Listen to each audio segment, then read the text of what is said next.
loves, come on in.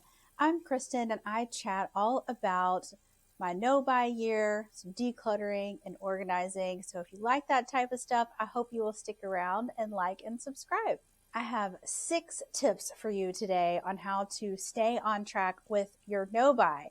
And when I say tips for you, I mean also for me, so for us, because this challenge can be a little bit tough depending on the day. Am I right? So number 1 is you don't buy what you don't see. It's so simple. It's such a great concept. This is like a new mantra for me. So if you can't see something, you can't buy it. If you don't know it's there, you don't know that you want it. So the main thing here is to stay out of stores that are tempting for you. I'm talking to you, TJ Maxx down the road.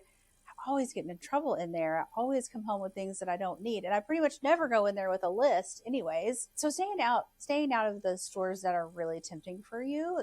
Mine is TJ Maxx for sure. So whatever yours may be.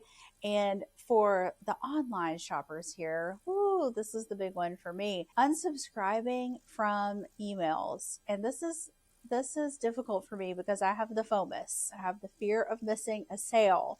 But guess what? I don't need to be aware of sales this year because I'm not making any purchases, because I'm not shopping in 2025. So unsubscribing from those emails, there's no need for you to get those notifications. You can always sign up for them after your no-buy challenge is over. And also unfollow any influencers or just snooze them, pause them for a little bit. You can always go back and follow them again later. But if there are creators on social media platforms that you know really get you in that shopping mood, I have several. And that's what I would find myself doing quite often, is scrolling on Instagram and seeing like a really cute influencer put a really amazing outfit together. And then I could just say dress in the comments, and the link to that beautiful dress would be straight to my messages, and then I'd be straight off to the races with doing some shopping. So that has definitely helped me as well. And delete those shopping apps.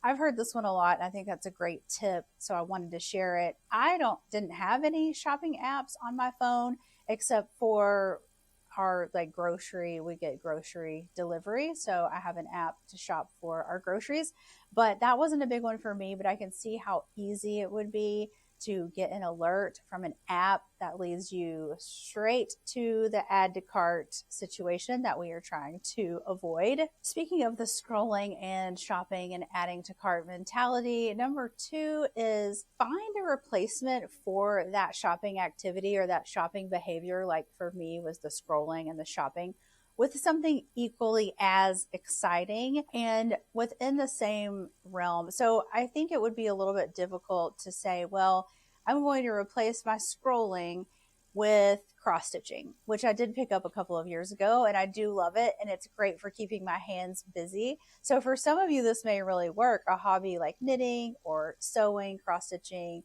or a sport, pickleball, you're out on a court, you're not sitting with your phone in your hands. But I have found for me that just shifting the habit from scrolling on social media and shopping to scrolling sort of in a different way. So looking at no-buy content on YouTube, decluttering and organizing content, I could just watch those before and afters all day long.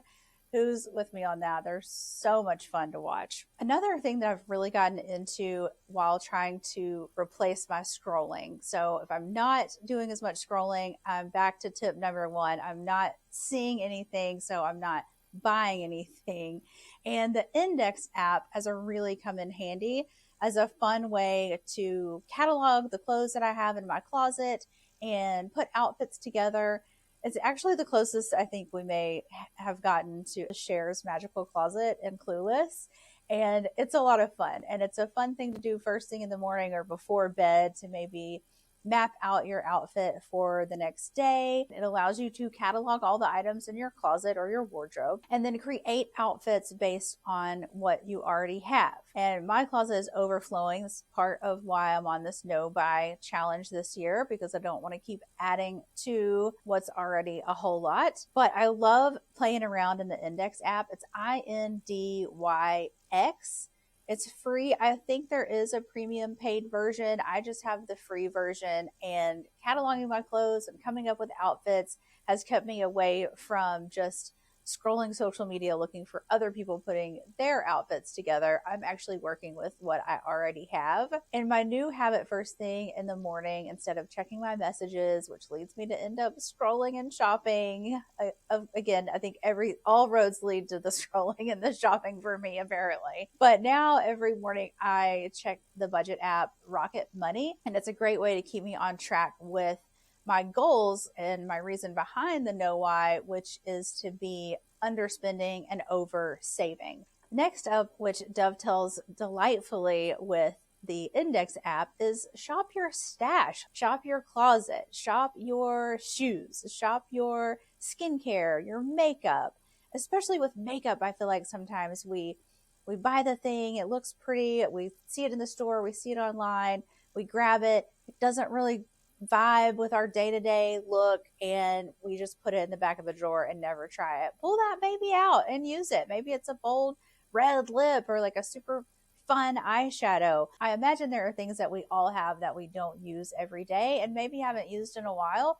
And it would be fun to just maybe dust them off and give them another go. And I think that also helps to trick our brain a little bit into getting the dopamine hit of adding to cart, shopping, and having a new item arrive when we come across something that maybe we'd forgotten about and it feels brand new again.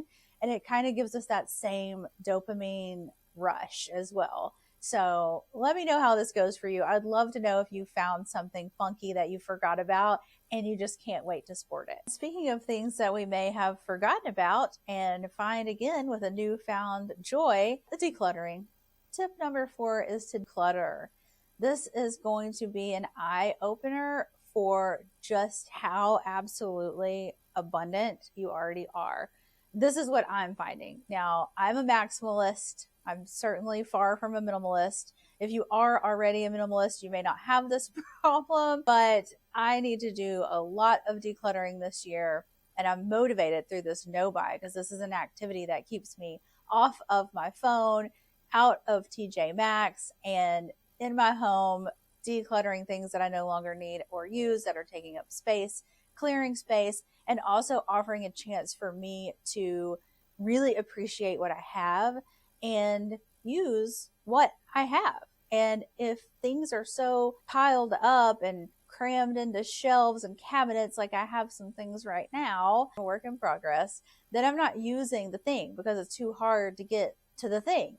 So I think decluttering is a fun way to stay busy during this time of not buying, because again, we are sort of shopping our stash when we are decluttering. In a way, it's kind of how my mind sees it. And of course, that leads me to practicing gratitude. What a beautiful practice, no matter what you're doing, whether it's a gratitude journal or just taking some time throughout the day to be grateful for everything that you already have, any little glimmer that you saw throughout the day, anything that put a smile on your face, and really appreciating, loving, and being so grateful for everything that we already have. Just the practice of gratitude for me can shift my mood almost instantly. If I woke up on the wrong side of the bed and I'm feeling a little cranky, if I just sit down or maybe even in the shower, just give myself a little bit of time to think about the things and the people and the moments that I'm so thankful for. After a couple of minutes, it's like my frown has turned upside down. So I highly recommend a gratitude practice in whichever way and form works for you. And finally, shift your mindset with your language. How we speak to ourselves about ourselves is so powerful. So I am no longer saying I'm a shopaholic, shopping is my cardio. I'm taking those phrases out of my vocabulary because I don't want to see myself that way anymore. So now I say, I am a woman who purchases with intention. I am a woman who shops thoughtfully. If you're continually saying to yourself what you don't want to be anymore, your brain is really comprehending that. So we want to tell our little sweet little lovely brains, what we want to be thinking of ourselves, what we are growing into, if you will. So those are the 6 tips that I have for you today. So far, all of these have been working out pretty well for me. I know I had my slip up in February. If you want to learn more about that, my video on my February and March check-in, I'll link those up here. And I hope that you find these helpful. I'd love to know in the comments if you have tried any or all of these and what your tips are for sticking to a no-buy, whether it's for a day, 30 days, 6 months, a year. I'd love to know how your challenge is going.